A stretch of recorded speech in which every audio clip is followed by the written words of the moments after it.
প্রিয় ছাত্ররা, আশা করি তোমরা সবাই ভালোই আছো এবং নিরাপদে আছো।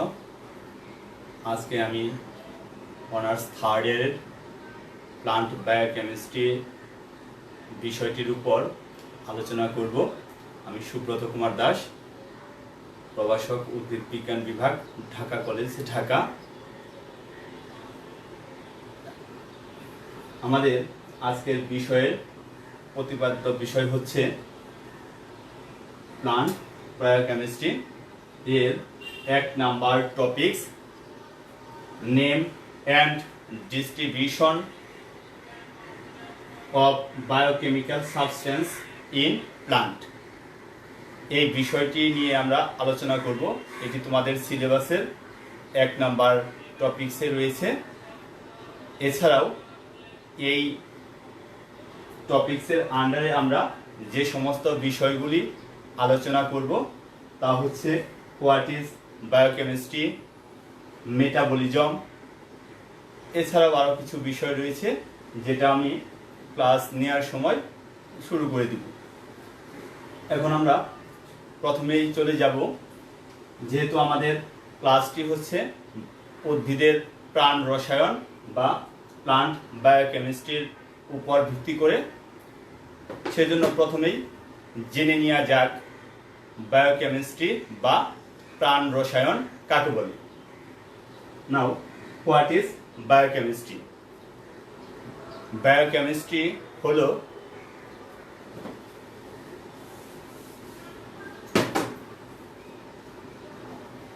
the study of chemical substance cells in substances and processes in living organism। অর্থাৎ উদ্ভিদের রাসায়নিক এবং এর প্রক্রিয়া সমূহ জীবদেহে কি ক্রিয়া করে তারই অধ্যয়ন বা পঠনকে বলা হয় বায়োকেমিস্ট্রি। এবার বায়োকেমিস্ট্রির সম্পর্কে আমরা একটু জেনে নিব। Who is the father of biochemistry? আমরা জানি উদ্ভিদের প্রাণ রসায়নের জনক হচ্ছেন কার্ল আলেকজান্ডার নিউবার্গ। কার্ল আলেকজান্ডার নিউবার্গ, তিনি একজন জার্মানি বিজ্ঞানী। তার লাইফ স্প্যান 1877 থেকে 1956। তাহলে Karl Alexander Neuberg 1877 to 1956। Karl Alexander নিউবার্গকে কেন বায়োকেমিস্ট্রির বা প্রাণ রসায়নের জনক বলা হয়? কারণ তিনি সর্বপ্রথম একটি তত্ত্ব দিয়ে থাকেন। তিনি বলেছেন, chemistry is the living things.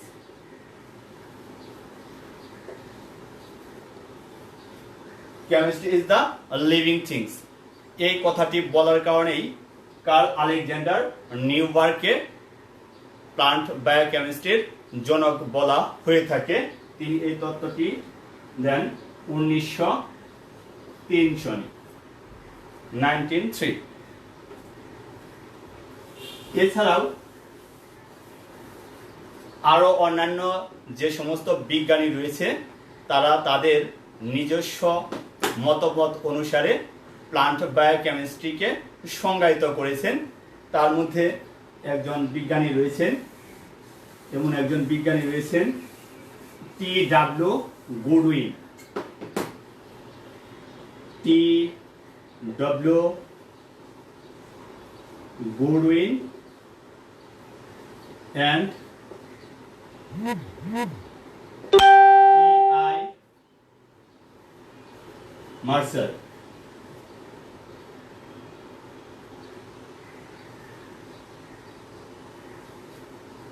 টি.ডাব্লিউ. Goodwin and E I. Mercer এই বিজ্ঞানীও বায়োকেমিস্ট্রির একটি সংজ্ঞা প্রদান করেছেন। তাদের মতে উদ্ভিদের প্রাণ রসায়ন হল জীব সমূহ দ্বারা জীব দেহের রাসায়নিক পদার্থ কিভাবে জীবন পদ্ধতিতে সংশ্লেষিত এবং ব্যবহৃত হয় তার পঠন বা পর্যালোচনা, তাকে বলা হয় প্রাণ রসায়ন। আমরা জানি প্রতিটি জীবেরই দেহ গঠনকারী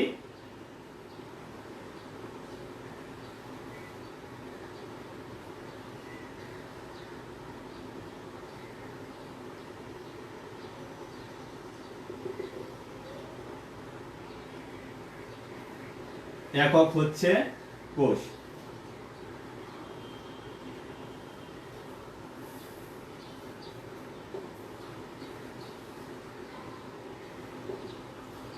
আমি খুবই ছোট করে একটি প্রায় সেলের চিত্র অঙ্কন করলাম।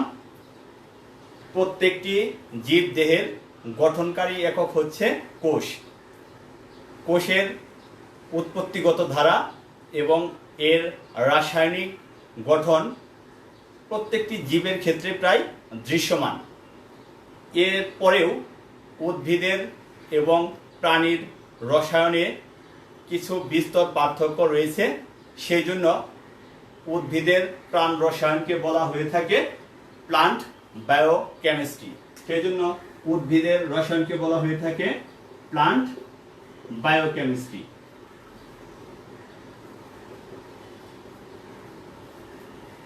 একে আরেকটি অন্য নামেও ডাকা হয়ে থাকে, একে বলা হয় ফাইটোকেমিস্ট্রি। ফাইটোকেমিস্ট্রি।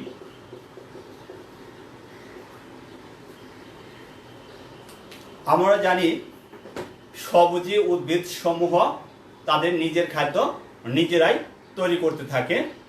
এই জন্য তাদের কিছু অজৈব উপাদান রয়েছে।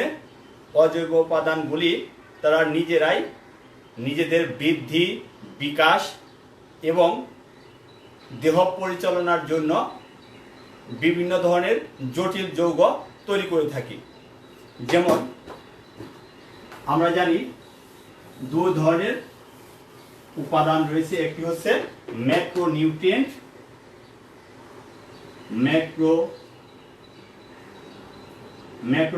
বা এলিমেন্টস, আর রয়েছে মাইক্রো এলিমেন্টস। দুই ধরনের উপাদান রয়েছে। ম্যাক্রো মানে বড়, কিন্তু এই ক্ষেত্রে ম্যাক্রো মানে যে উপাদানগুলি উদ্ভিদের জন্য সবচেয়ে বেশি প্রয়োজনীয়, যে উপাদানগুলি ছাড়া উদ্ভিদের জীবনচক্র প্রায় অসম্ভব হয়ে পড়ে, সেই ধরনের উপাদানকে বলা হয় ম্যাক্রো এলিমেন্টস। এই ধরনের ম্যাক্রো এলিমেন্টসের সংখ্যা প্রায় 9টি। যেমন এমজিকে, ক্যাফে, ফর, নাইস, সোপস। তাহলে আমরা দেখতে পাচ্ছি manganese, copper, calcium, nitrogen, carbon, hydrogen, oxygen, phosphorus এবং সালফার। এই 9টি উপাদানকে বলা হয়ে থাকে ম্যাক্রো এলিমেন্টস, যা অধিক পরিমাণে লাগে। এছাড়া রয়েছে মাইক্রো এলিমেন্টস, যেমন manganese, molybdenum, sodium chloride, boron, zinc, copper এবং ফেরান। তাহলে এখানে 9টি, এখানে 8টি, এই টোটাল 17টি উপাদান নিয়ে উদ্ভিদের অজৈব উপাদানগুলি, এই উপাদানগুলির মাধ্যমে তারা তাদের দেহের প্রয়োজনীয় উপাদানগুলি বা জৈব যৌগ তৈরি করে থাকে। এই জৈব যৌগগুলি কেবলমাত্র উদ্ভিদ তার নিজের দেহ পরিচালনার জন্য নিজেরাই সংশ্লেষণ করে থাকে। উদাহরণস্বরূপ আমরা বলতে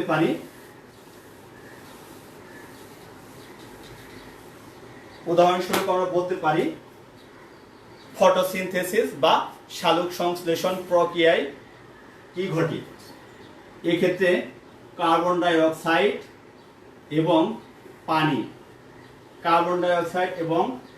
পানির মাধ্যমে সূর্যালোকের সহায়তায় ক্লোরোফিলের উপস্থিতিতে জটিল খাদ্যদ্রব্য তৈরি হয়, সাথে উপজাত হিসেবে অক্সিজেন নির্গত হয়। এই যে আমরা দেখতে পেলাম কার্বন ডাই অক্সাইড এবং পানি, এইগুলি কিন্তু সেই আগের ম্যাক্রো এলিমেন্ট এবং মাইক্রো এলিমেন্টসের সমন্বয়ে গঠিত হয়েছিল। কার্বন এবং অক্সিজেন মিলে কার্বন ডাই অক্সাইড, হাইড্রোজেন এবং অক্সিজেন মিলে পানি। এইভাবে এরা আবার নিজেদের মধ্যে বিক্রিয়া করে জটিল জৈব যৌগ, যেমন এখানে শর্করা তৈরি হয়েছে, এই শর্করা তৈরি করেছে। এই উপাদানগুলি উদ্ভিদ নিজেরাই তাদের দেহের বৃদ্ধি, বিকাশ ও দেহ পরিচালনার জন্য সংশ্লেষণ করে থাকে। কিন্তু প্রাণীরা এই ধরনের জটিল জৈব যৌগ নিজেরাই উৎপাদন করতে পারে না বা সংশ্লেষণ করতে পারে না। তাহলে তারা কিভাবে সংশ্লেষণ করে থাকে? প্রাণীরা সাধারণত খাদ্য বা পুষ্টি গ্রহণের মাধ্যমে এই সমস্ত জটিল জৈব যৌগগুলি নিজেদের মধ্যে তৈরি করে থাকে। তাহলে উদ্ভিদ এবং প্রাণীর যে রসায়ন, সেই রসায়নের পার্থক্যটা আমরা এখানেই খুব সুন্দরভাবে ফুটে তুলতে পারছি। অর্থাৎ উদ্ভিদ নিজের খাদ্য নিজে তৈরি করতে পারছে, প্রাণীরা করতে পারছে না। এখানেই উদ্ভিদ এবং প্রাণীর রসায়নের মূল পার্থক্য নিহিত। আবার কিছু কিছু পরজীবী উদ্ভিদ রয়েছে, প্যারাসাইটিক প্লান্ট রয়েছে, যেমন প্যারাসাইট বা পরজীবী উদ্ভিদ। এই পরজীবী উদ্ভিদগুলি নিজেরা নিজেদের খাদ্য তৈরি করতে পারে না। এরাও প্রাণীর মতো খাদ্য এবং পুষ্টির জন্য উদ্ভিদের উপর নির্ভরশীল হয়ে থাকে। তো আমরা এখন দেখতে পেলাম প্রত্যেকটা জীবেই কোষের মধ্যে বিভিন্ন ধরনের জৈব রাসায়নিক উপাদান রয়েছে। সেই জৈব রাসায়নিক উপাদানগুলি পরস্পরের সাথে যুক্ত হয়ে আবার জটিল যৌগ তৈরি হয়। যেমন এখানে একটি সালোক সংশ্লেষণের বিক্রিয়া দেখানো হলো। এই সালোক সংশ্লেষণের বিক্রিয়ায় কি ঘটে? সালোক সংশ্লেষণ বিক্রিয়ার প্রথমেই সূর্য শক্তি এটিপির মধ্যে আবদ্ধ হয়। সূর্য থেকে যে আলোক শক্তি আসে, সেই আলোক শক্তিটা প্রথমে আবদ্ধ হয় এটিপির মধ্যে। এই এটিপি থেকে আলোক রশ্মি যে শক্তি নির্গত থাকে তা শর্করার মধ্যে আবদ্ধ থাকে। এই শর্করাটি উদ্ভিদ তার দেহের মধ্যে জমা রাখে এবং শক্তি উৎপন্ন করে থাকে। আবার প্রাণীরা তাহলে কি করে থাকে? প্রাণীরা এই শক্তিটাকে আবার ভেঙে ফেলে, অর্থাৎ বিক্রিয়াটি বিপরীত দিকে অগ্রসর হয়। প্রাণীরা এই জটিল জৈব যৌগকে ভেঙে সরল জৈব যৌগে পরিণত করে, অর্থাৎ শর্করা ভেঙে আবার পানি এবং কার্বন ডাই অক্সাইড পরিণত হয়ে গেল।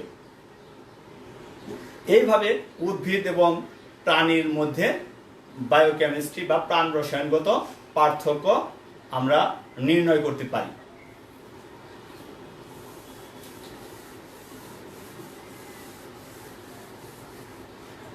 এবার আমরা তাহলে লক্ষ্য করছি প্রত্যেকটা জীব দেহ, উদ্ভিদ অথবা প্রাণী হোক, এদের প্রত্যেকটি কোষের মধ্যে বিভিন্ন ধরনের জৈব উপাদান রয়েছে।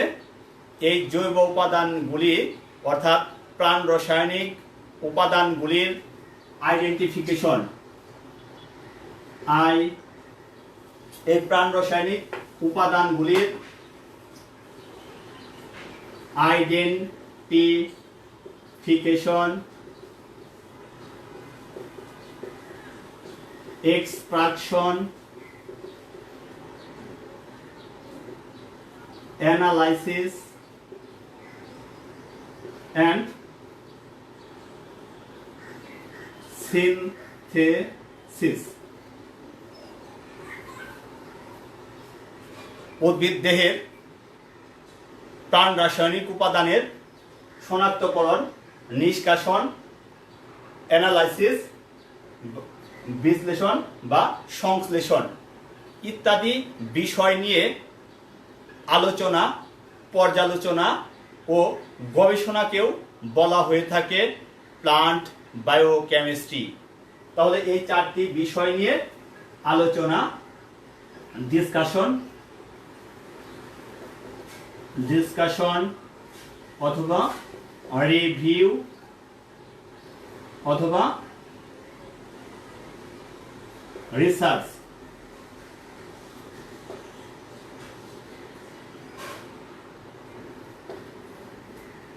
ডিসকাশন, রিভিউ বা রিসার্চ করাকেও বলা হয়ে থাকে প্লান্ট বায়োকেমিস্ট্রি। তাহলে আমরা বায়োকেমিস্ট্রির অনেকগুলি সংজ্ঞা অলরেডি দেখে ফেললাম।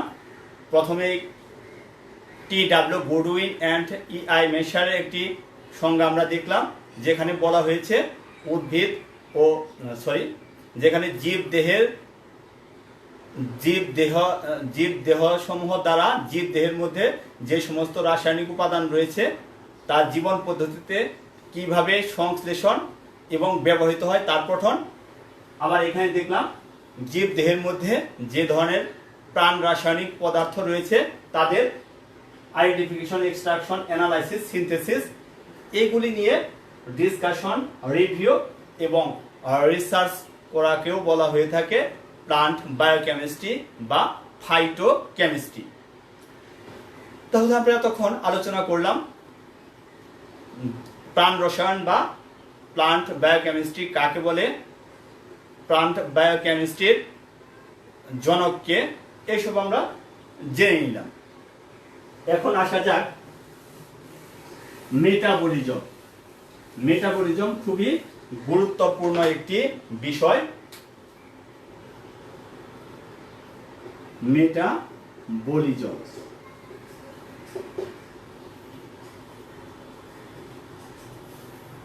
মেটাবলিজম হচ্ছে জীবদেহের যে বিভিন্ন উপাদান রয়েছে সেই উপাদানগুলির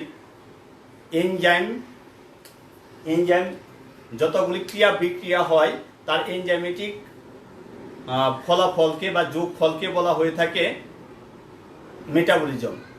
অর্থাৎ the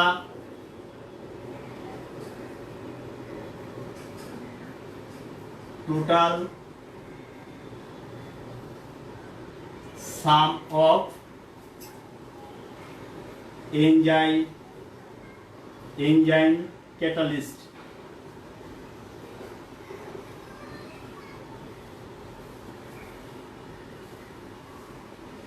reactions that occur in an organism or in a cell is called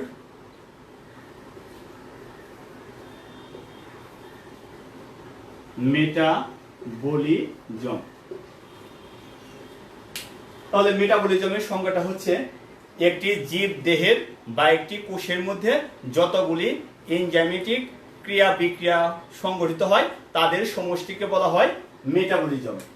বিজ্ঞানী জে.এল. জেইন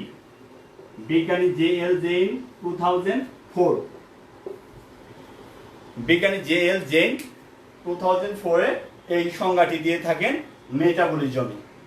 তাহলে the total some of enzyme catalyst reactions that occur in an organisms or in a cell is called metabolism.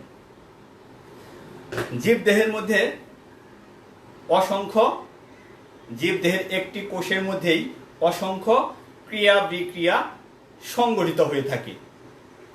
এই যে বিভিন্ন ধরনের ক্রিয়া বিক্রিয়া সংঘটিত হয়, এই ক্রিয়া বিক্রিয়া সমূহ একটি সুনির্দিষ্ট সুশৃঙ্খল ও ধারাবাহিক পথক্রম এর মাধ্যমে সম্পূর্ণ হয়ে থাকে। এলোমেলোভাবে বা বিশৃঙ্খলভাবে ক্রিয়া বিক্রিয়া সম্পূর্ণ হয় না। সেলের বা কোষের প্রত্যেকটি কার্যকলাপই নির্দিষ্ট এবং নির্দিষ্ট পথেই অগ্রসর হয়ে থাকে। তাহলে একটি কোষের মধ্যে যে ধরনের সুশৃঙ্খল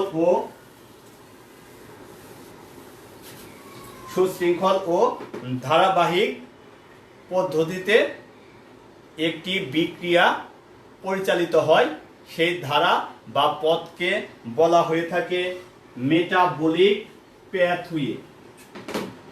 তাকে বলা হয়ে থাকে মেটাবলিক প্যাথওয়ে। তাহলে মেটাবলিক প্যাথওয়ে কি? একটি কোষের মধ্যে যে সুনির্দিষ্ট ও ধারাবাহিক ক্রিয়ার মাধ্যমে বিক্রিয়া সমূহ পরিচালিত হয়, সেই ধারা বা পথকেই বলা হয়ে থাকে মেটাবলিক প্যাথওয়ে। যেমন উদাহরণ আমরা বলতে পারি গ্লাইকোলাইসিস।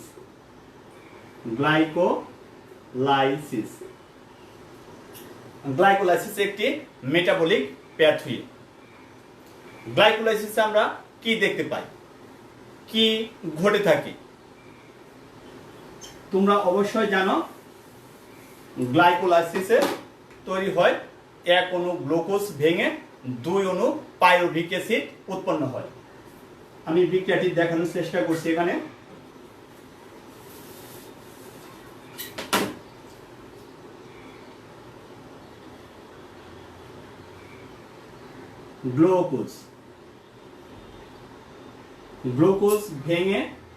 গ্লুকোজ ভেঙে শেষ পর্যন্ত তৈরি হয়ে যাবে পাইরুভিক অ্যাসিড।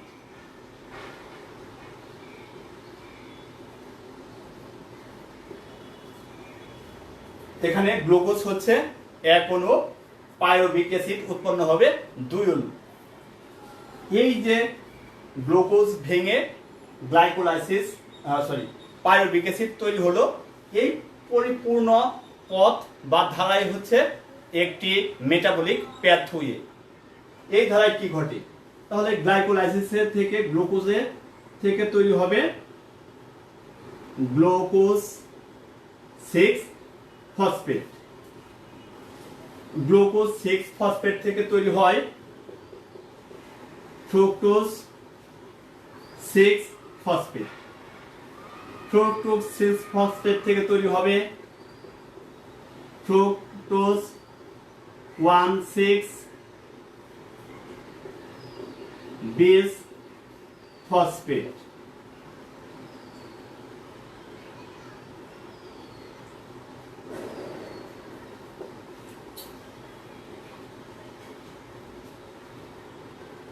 এভাবে আরো কিছু বিক্রিয়ার মাধ্যমে তৈরি হয়ে যাবে পাইরুভিক অ্যাসিড।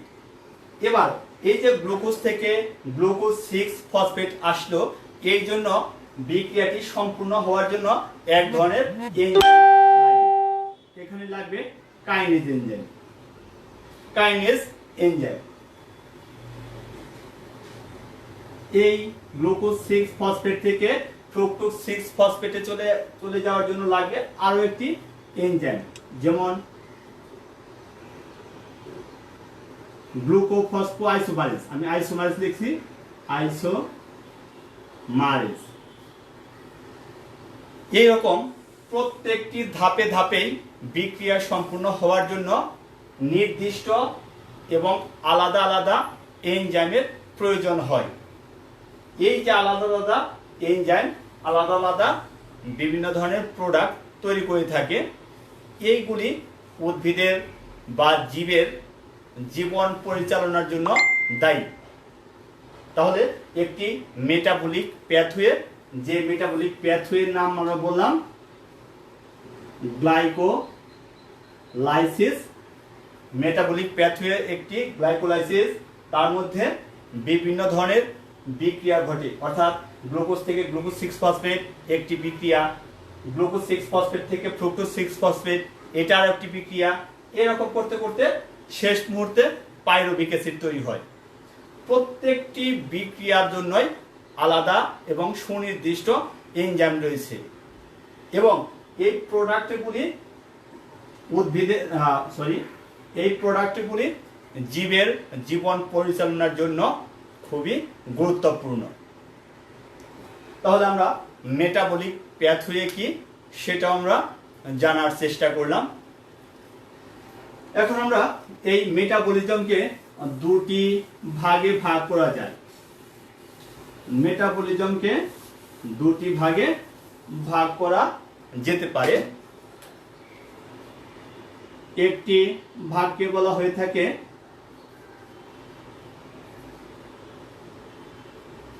অ্যানাবলিজম, একটিকে বলবো আমরা অ্যানাবলিজম। অ্যানাবলিজম কাকে বলে? এটিও জীব দেহের বা একটি কোষের মধ্যে জীব কর্তৃক শক্তি ব্যবহার করে কোষীয় বস্তু উৎপন্ন করে, তাকে বলা হয় অ্যানাবলিজম। অর্থাৎ the processes by which and organisms or in a cell produce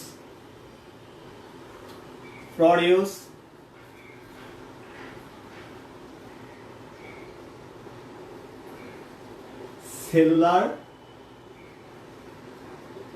materials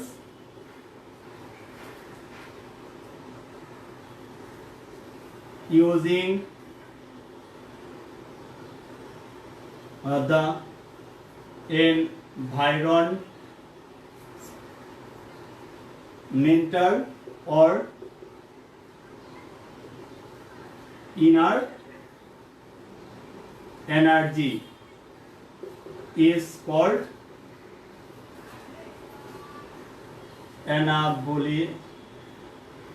anabolism. যে পদ্ধতিতে উদ্ভিদ তার বা জীব বা একটি কোষের বিভিন্ন পরিবেশীয় বা নিজস্ব শক্তি ব্যবহার করে কোনো কোষীয় উপাদান তৈরি করে, সেলুলার ম্যাটেরিয়ালস তৈরি করে, তাকে বলা হয় অ্যানাবলিজম। অ্যানাবলিজমের একটি উদাহরণ আমরা দিতে পারি, যেমন ফটোসিনথেসিস।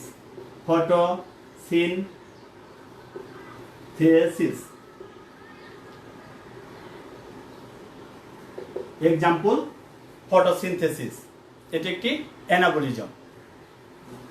আরেকটি ভাগ রয়েছে মেটাবলিজমের, তাকে বলবো আমরা ক্যাটাবলিজম। অ্যানাবলিজম এবং ক্যাটাবলিজম। ক্যাটাবলিজমে কি ঘটবে? অ্যানাবলিজমে যে উপাদানগুলি তৈরি হয় সেই উপাদানগুলি ভেঙে তার ক্ষুদ্র বা সরলতম উপাদানে তৈরি হবে, তাকেই বলা হয় ক্যাটাবলিজম। তাহলে ক্যাটাবলিজমের সংজ্ঞাটি এরকম: the process by which an organisms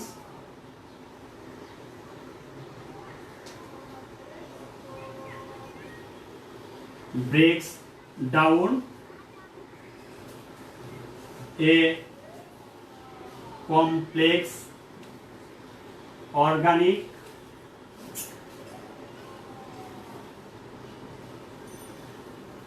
compounds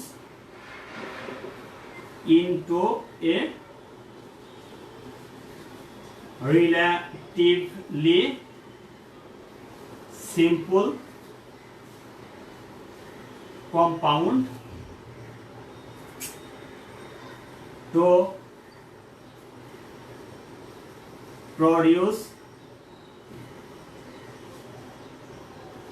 energy and manage body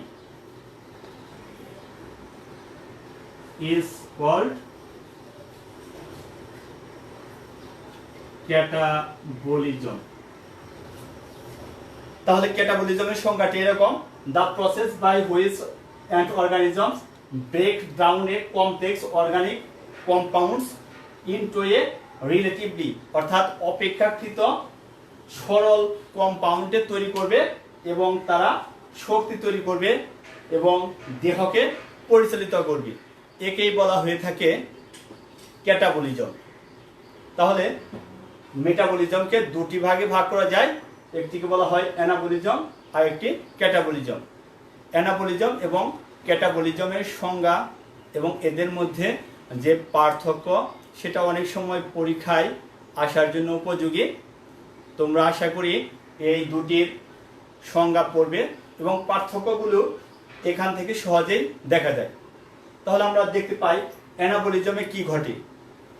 অ্যানাবলিজমে একটি শক্তি ব্যবহৃত হয়, অ্যানাবলিজমে শক্তি ব্যবহৃত হয়, এনভায়রনমেন্টাল অর ইনার্ট এনার্জি ব্যবহৃত হবে, আর এক্ষেত্রে শক্তি উৎপন্ন হবে। এখানে প্রডিউস করে, টু প্রডিউস এনার্জি। তাহলে এখানে শক্তি ব্যবহৃত হচ্ছে, এখানে শক্তি উৎপন্ন হচ্ছে। এক্ষেত্রে কোষীয় বস্তু তৈরি হচ্ছে, যেমন এখানে সেলুলার ম্যাটেরিয়ালস তৈরি হচ্ছে আর এখানে সেলুলার ম্যাটেরিয়ালসের ব্রেকডাউন হচ্ছে। এখানে তৈরি হয়, এখানে উপাদানগুলি ভেঙে যায়। আরো কিছু পার্থক্য বলা যেতে পারে। এক্ষেত্রে বাতাসের অক্সিজেনের প্রয়োজন হয় না, ক্যাটাবলিজমের অক্সিজেনের প্রয়োজনীয়তা অবশ্যম্ভাবী। উদাহরণস্বরূপ এটি একটি ফটোসিনথেসিস বা সালোক সংশ্লেষণ, আর ক্যাটাবলিজমের এক্সাম্পল ছোট হয়ে যাচ্ছে, এখানে এক্সাম্পল হচ্ছে রেসপিরেশন।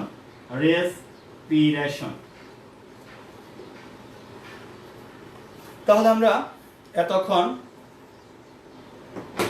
আলোচনা করলাম মেটাবলিজম কি, মেটাবলিক প্যাথওয়ে বা কি। মেটাবলিজমকে দুটি ভাগে ভাগ করা যায়, অ্যানাবলিজম এবং ক্যাটাবলিজম, এদের সংজ্ঞা এবং এদের মধ্যে ডিফারেন্স। এখন আমরা আলোচনা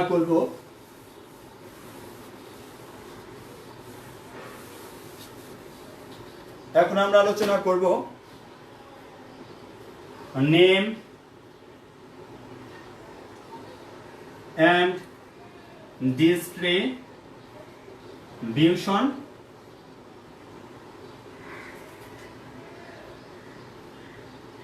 of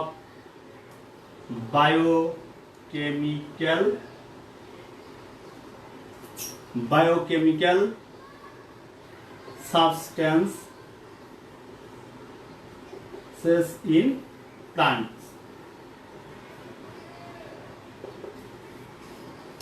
উদ্ভিদ দেহের মধ্যে কোন ধরনের জৈব রাসায়নিক উপাদানগুলি বিদ্যমান এবং তাদের নাম, তাদের প্রকৃতি, এই সব বিষয় নিয়ে আলোচনা করব।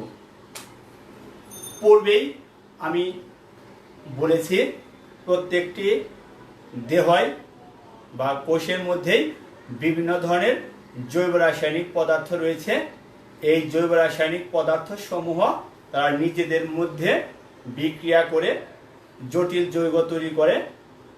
এই জটিল জৈব যৌগ সমূহ প্রত্যেকটি জীব দেহের বৃদ্ধি, বিকাশ এবং দেহ পরিচালনার জন্য প্রয়োজনীয়।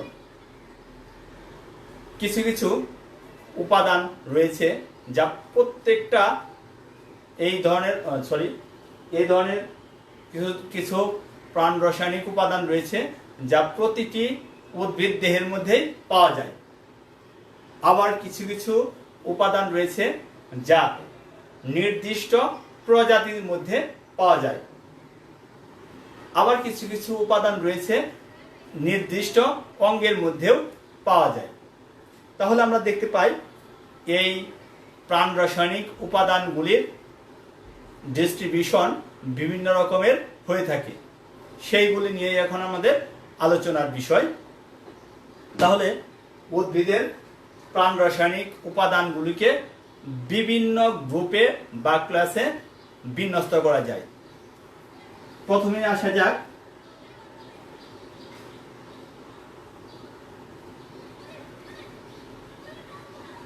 Carbohydrates. Carbohydrates amino acids, enzyme,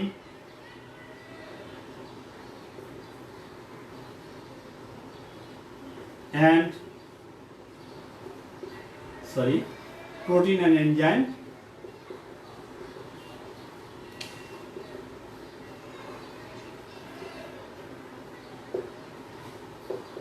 lipid,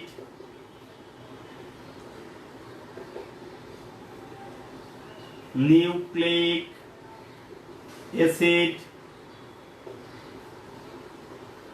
pigments,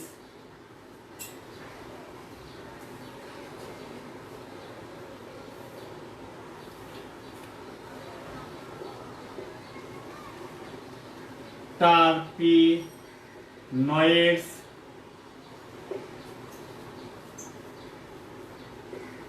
vitamins,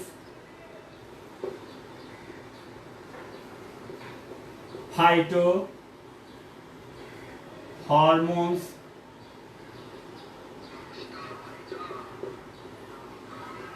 organic acids,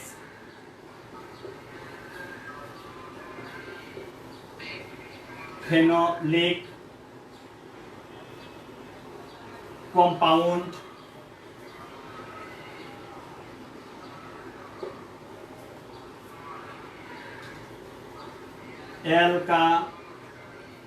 alkaloids,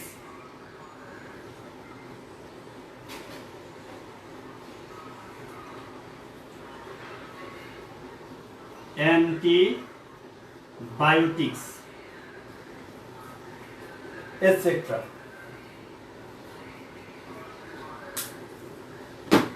তাহলে একটি জীবদেহের মধ্যে, উদ্ভিদের মধ্যে বিভিন্ন ধরনের জৈব রাসায়নিক উপাদানগুলি রয়েছে যা নির্দিষ্ট উদ্ভিদে থাকে অথবা নির্দিষ্ট প্রজাতির উদ্ভিদে থাকে অথবা নির্দিষ্ট অঙ্গের মধ্যেও এই সাবস্টেন্সগুলি পাওয়া যেতে পারে। তাহলে কি কি? Carbohydrates, amino acids, protein and enzyme, lipids, nucleic acid, pigments, terpenoids, vitamins, phytohormones, organic acids, phenolic compound, alkaloids, antibiotics, etc. এগুলির প্রত্যেকটি সাবস্টেন্সেরই নির্দিষ্ট একটি করে টপিকস আমাদের পরবর্তীতে আলোচনা করার জন্য নির্ধারিত করা রয়েছে। তাই প্রথমে আমরা শুধু এই সাবস্টেন্সগুলির সংজ্ঞা এবং অবস্থান এই বিষয়গুলি আলোচনা করার চেষ্টা করব এই আমাদের প্রথম টপিকসে। তোমরা তাহলে এই বায়োলজিক্যাল সাবস্টেন্সগুলির নাম অবশ্যই লিখে নিয়েছ। এখন আমরা প্রথমে আলোচনা করতে যাব কার্বোহাইড্রেটস নিয়ে।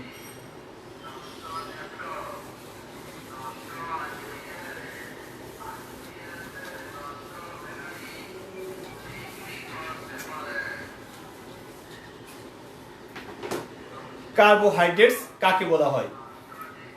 কার্বোহাইড্রেটস হচ্ছে হাইড্রেটস অফ কার্বন, অর্থাৎ কার্বনের জলায়ন।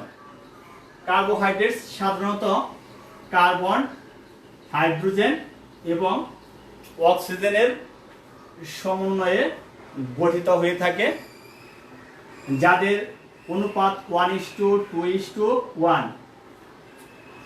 এই অনুপাতে কার্বোহাইড্রেটস তৈরি হয়ে থাকে এবং এই কার্বোহাইড্রেটসের কিছু ফাংশনাল গ্রুপ রয়েছে, যেমন কার্বোহাইড্রেটসে হাইড্রক্সিল গ্রুপ থাকবে, আরেকটি গুরুত্বপূর্ণ গ্রুপ রয়েছে অ্যালডিহাইড এবং কিটোন। এই গ্রুপ সমূহ উপস্থিত থাকবে। তাহলে কার্বোহাইড্রেটসের সংজ্ঞা আমরা দিতে পারি, যে সকল যৌগ এক বা একাধিক হাইড্রক্সিল গ্রুপ বহন করবে সেই ধরনের হাইড্রক্সিল গ্রুপ যুক্ত অ্যালডিহাইড বা কিটোনধারী যৌগকেই বলা হয় কার্বোহাইড্রেটস। এই কার্বোহাইড্রেটসকে আবার 3টি ভাগে ভাগ করা যায়।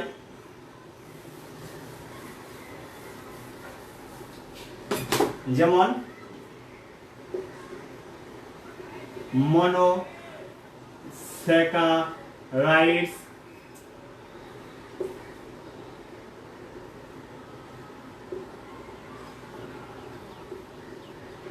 অলিগোস্যাকারাইডস এবং পলিস্যাকারাইডস। আমি সংক্ষেপে লিখেছি মনোস্যাকারাইডস, অলিগোস্যাকারাইডস এবং পলিস্যাকারাইডস। এই 3টি ভাগে ভাগ করা যায়। যেমন মনোস্যাকারাইডসের যদি সংজ্ঞা দেওয়া যায় সেক্ষেত্রে রয়েছে গ্লুকোজ, অলিগোস্যাকারাইডসের সংজ্ঞা রয়েছে, পলিস্যাকারাইডসের রয়েছে, যেমন পলিস্যাকারাইডসের সেলুলোজ বা স্টার্চ, ডাইস্যাকারাইডসের বা অলিগোস্যাকারাইডসের সুক্রোজ, স্টার্চ, সেলুলোজ এটসেট্রা। তাহলে কার্বোহাইড্রেটস হচ্ছে কার্বনের জলায়ন, যা কার্বন, হাইড্রোজেন, অক্সিজেনের সমন্বয়ে গঠিত, যাকে আমরা 3টি ভাগে ভাগ করেছি, মনোস্যাকারাইড, অলিগোস্যাকারাইড এবং পলিস্যাকারাইডস। এইগুলির আমরা উদাহরণও লিখে দিয়েছি। এর পরবর্তী এগুলি সাধারণত উদ্ভিদের পাতার মধ্যে বা সমস্ত দেহের মধ্যেই পাওয়া যায়। এর ডিস্ট্রিবিউশন সবচেয়ে বেশি, সমস্ত উদ্ভিদের মধ্যেই এই কার্বোহাইড্রেটসের উপস্থিতি লক্ষণীয়। উদ্ভিদের দেহে, পাতায়, মূলে সব জায়গায় এই কার্বোহাইড্রেটসগুলি রয়েছে।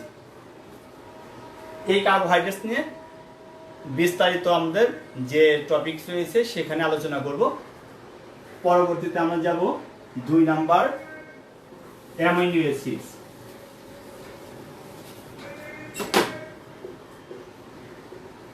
অ্যামিনো অ্যাসিড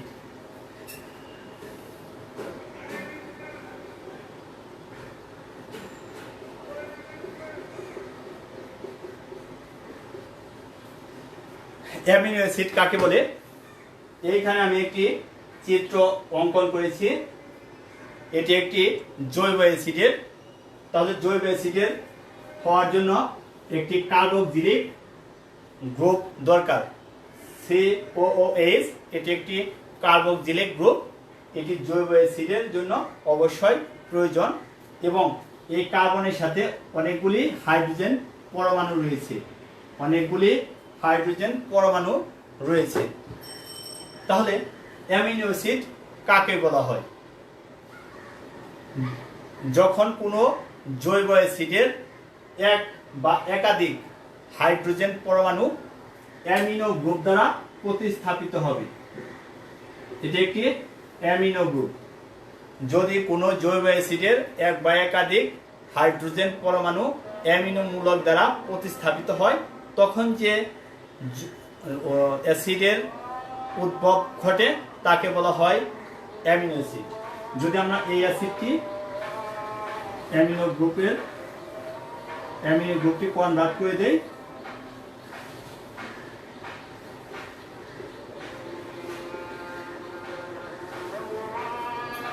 তাহলে এটি একটি অ্যামিনো অ্যাসিড হয়ে গেল। এখানে পূর্বে ছিল হাইড্রোজেন, সেই হাইড্রোজেন পরমাণুটি অ্যামিনো মূলক দ্বারা প্রতিস্থাপিত হয়েছে। তাহলে যে অ্যাসিডের উৎপত্তি ঘটেছে তাকে বলা হয় amino acid.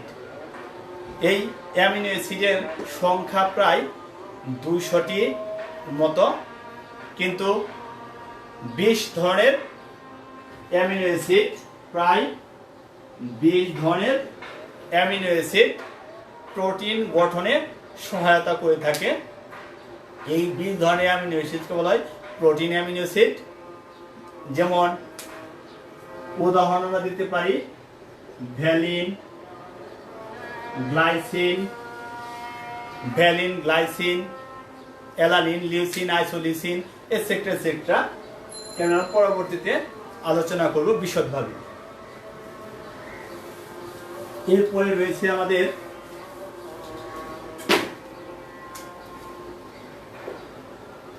Protein and enzyme. Protein and enzyme. Protein কাকে বলে? যদি এক বা একাধিক অ্যামিনো অ্যাসিড পরস্পরের সাথে পেপটাইড বন্ধনের মাধ্যমে যুক্ত হয়, সেই ধরনের অ্যাসিডকে বলা হয়, সেই ধরনের উপাদানকে বলা হয় প্রোটিন। যেমন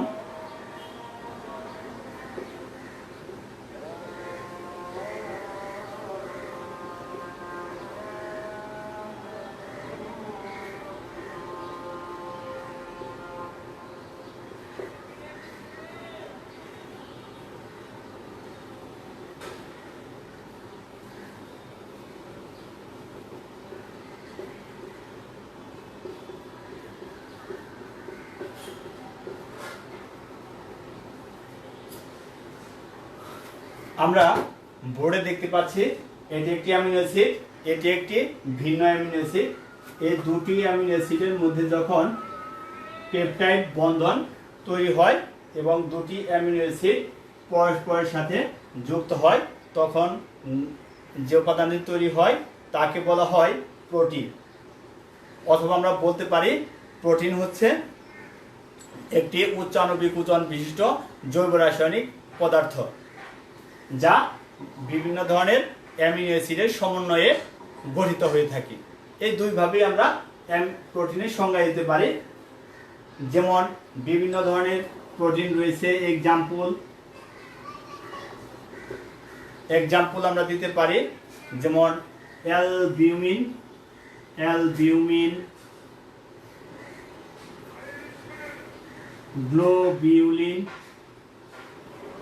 গ্লোবিউলিন, হিস্টোন,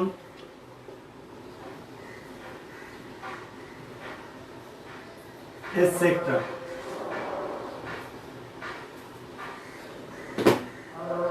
প্রোটিন এর উদাহরণগুলি আমরা শিখলাম। এরপরে এনজাইমও এক ধরনের প্রোটিন, কিন্তু এনজাইমের সাথে প্রোটিনের কিছু পার্থক্য বিদ্যমান। এনজাইম কাকে বলা হয়? যখন প্রোটিনগুলি অতি অল্প মাত্রায় উপস্থিত থেকে কোনো বিক্রিয়ার গতিকে ত্বরান্বিত করতে পারে, তখন সে ধরনের প্রোটিনকে আমরা এনজাইম বলে থাকি। বিভিন্ন ধরনের এনজাইম রয়েছে, যেমন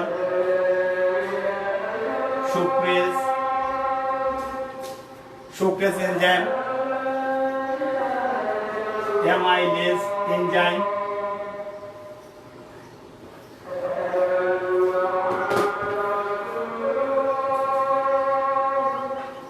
এনজাইমকে চেনার একটি উপায় রয়েছে।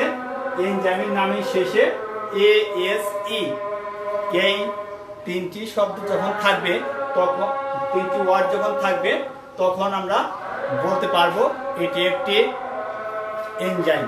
যেমন সুক্রেজ, অ্যামাইলেজ, পেপটেজ, এই ধরনের প্রত্যেকটি এনজাইমের নামের শেষে প্রায় ASE এই ওয়ার্ড বা লেটার এই লেটারগুলি সংযুক্ত থাকবে।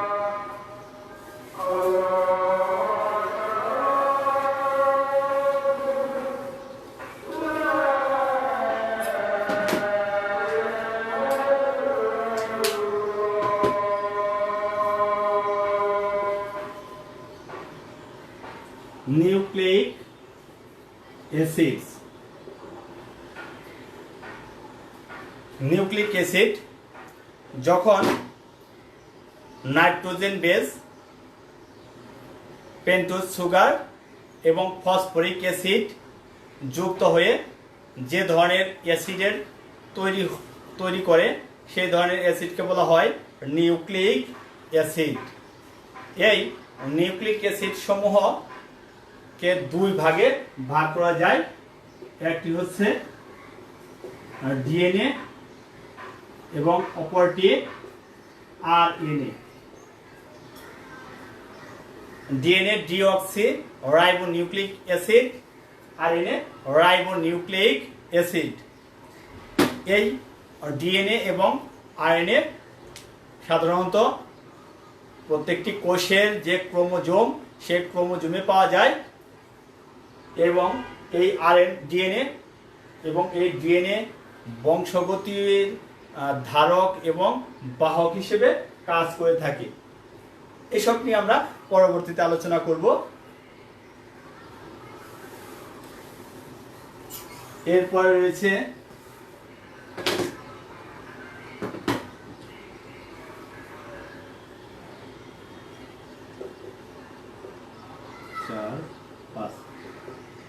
লিপিড। লিপিড লিপিড হলো সাধারণত স্নেহ জাতীয় উপাদান। যখন গ্লিসেরল এবং ফ্যাটি অ্যাসিড পরস্পরের সাথে এস্টার গঠন করে, তখন তাকে বলা হয় লিপিড। এই লিপিডগুলিকে আবার দুই ভাগে ভাগ করা যায়: সরল লিপিড, সিম্পল লিপিড, আবার কম্পাউন্ড লিপিড। সরল লিপিড, কম্পাউন্ড লিপিড। সরল লিপিড কারা? অয়েল বা ফ্যাট, এগুলি হচ্ছে সরল লিপিড। আর কম্পাউন্ড লিপিড যেমন ফসফোলিপিড,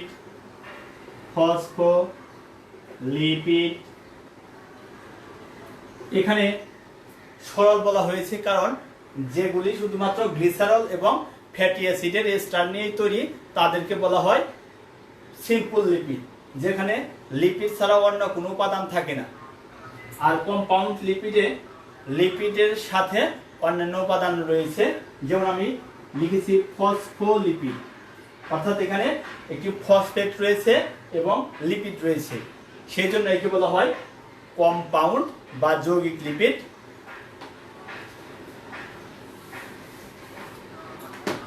এবার একটু আলোচনা করব আমরা ফাইটো হরমোন নিয়ে। আর অন্যান্য যে সাবস্টেন্সগুলি রয়েছে সেগুলিও আলোচনা করব। ফাইটো হরমোন দিয়ে একটু শেষ করতে চাচ্ছি। ফাইটো হরমোন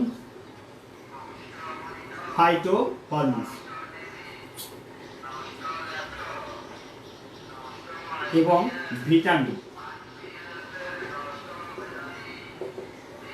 এই দুটি আমি একসাথে আলোচনা করার চেষ্টা করব। প্রথমে আসি, ভিটামিন কাকে বলা হয়?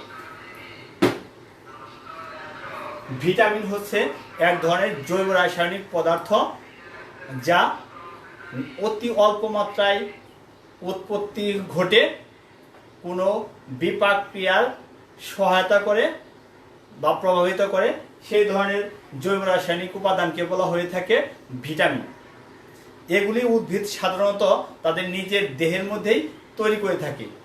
সেই জন্য উদ্ভিদের যখন কোনো ভিটামিনের অভাবজনিত রোগ লক্ষণ দেখা যায়, তখন আইডেন্টিফিকেশন করা খুবই কষ্টকর হয়ে পড়ে এগুলি। আর ফাইটোহরমোনস হচ্ছে তারাই, এরাও এক ধরনের জৈব রাসায়নিক পদার্থ, এরাও অল্প মাত্রায় নিঃসৃত হবে, কিন্তু এদের উৎপত্তি স্থল থেকে ক্রিয়া করে নির্দিষ্ট অ্যাকশন সাইট রয়েছে বা নির্ধারিত স্থান রয়েছে, সেই নির্ধারিত স্থানে গিয়ে আঘাত করবে বা কার্যকরী হবে। এক্ষেত্রেই ভিটামিন এবং ফাইটোহরমোনসের মধ্যে পার্থক্য রয়েছে। এরা উৎপত্তি স্থলেই কাজ করে থাকে, এরা উৎপত্তি স্থল থেকে দূরবর্তী অংশে কাজ করে থাকে। ফাইটোহরমোনস আগে ভিটামিনসগুলি রয়েছে, যেমন vitamin A, vitamin B, vitamin C, etcetera etcetera. এবং ফাইটোহরমোন 5 ধরনের। একটি হচ্ছে অক্সিন, 2 জিবেরেলিন,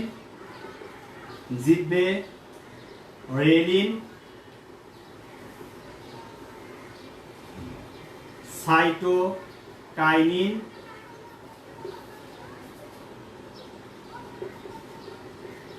ইথিলিন